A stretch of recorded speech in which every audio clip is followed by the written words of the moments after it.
What's up, Guam? Welcome to KUAM Sports. Dave Delgado here with UFC fighter Roque Martinez, getting ready for his second fight in the UFC, scheduled for November 12th. Now, tell us how training camp's been going for you this time around. Oh man, training camp's been good. For the most part, my training camps are always pretty good, but yeah, man, I think this time I definitely turned it up a notch. And your first fight, you fought a guy that was 6'4", 6'5". This time around, you're facing another tall opponent. Anything you added to your repertoire or training camp this time around? Not so much. I think I just I've been working more on fine tunings, a lot of things, especially in my wrestling.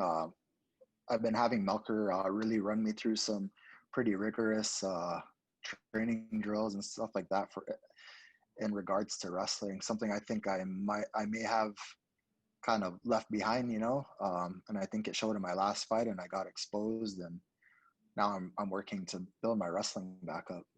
Were you shocked that he didn't want to stand there and exchange with you? And it seemed like his game plan was just to take you down and try to smother you and use his size and keep you on the mat. Yeah, I wouldn't say I was surprised that he went for the takedown. I would guess I was surprised that he went for it so quickly. I've seen it's his go-to when he fights, but I've seen that he likes to stand a little bit first and then he goes in for the takedown. But when he came out against me, he went for the takedown pretty quick. But man, he stuck to it because he got it pretty easy the first time, so he stuck with that game plan and it worked well. Mentally, what did you take away from that first fight? Just being now on the big stage and being in the UFC.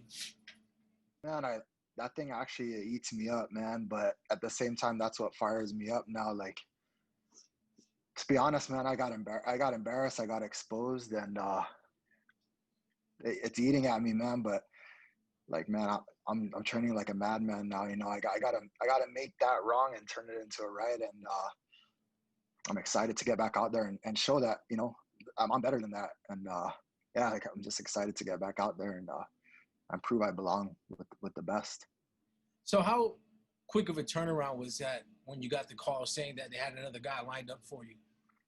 I want to say, shoot, that was only about 3 or 4 weeks after my last fight when they had reached back out to me and asked if I wanted to go in November 14th, and I was quick to say yes.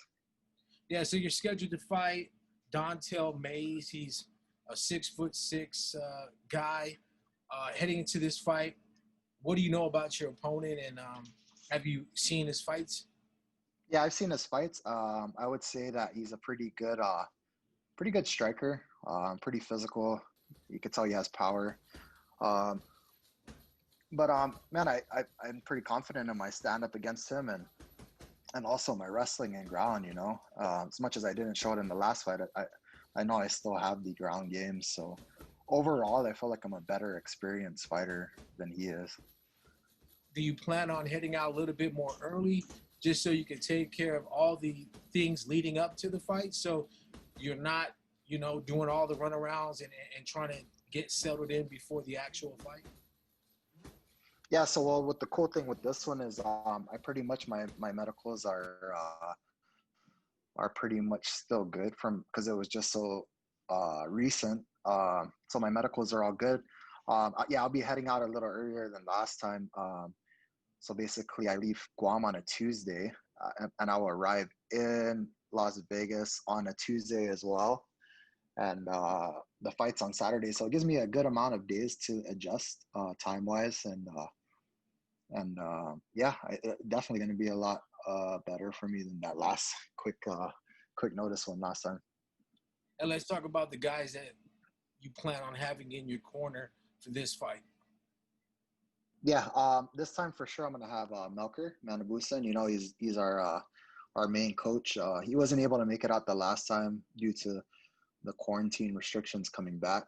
Yeah, it's kind of a headache for everybody, but this time he's gonna go ahead and make it out, and I think he can get an exemption. But yeah, it'll be good to have him there. He does pretty well in my corner with advice and stuff like that. So yeah, I'm excited that I'll have one of my main cornermen who's been there through the years. The last one was kind of a makeshift corner I had, and this time I'll have my head coach there. And how's the body feel? Oh man, I feel good. Right when I came back, I immediately went on kind of started taking things a little more serious. Cleaned up my eating habits. I had to step away from my fighting foodie thingy for a little bit. So yeah, man, I'm eating cleaner. I want to say I'm down about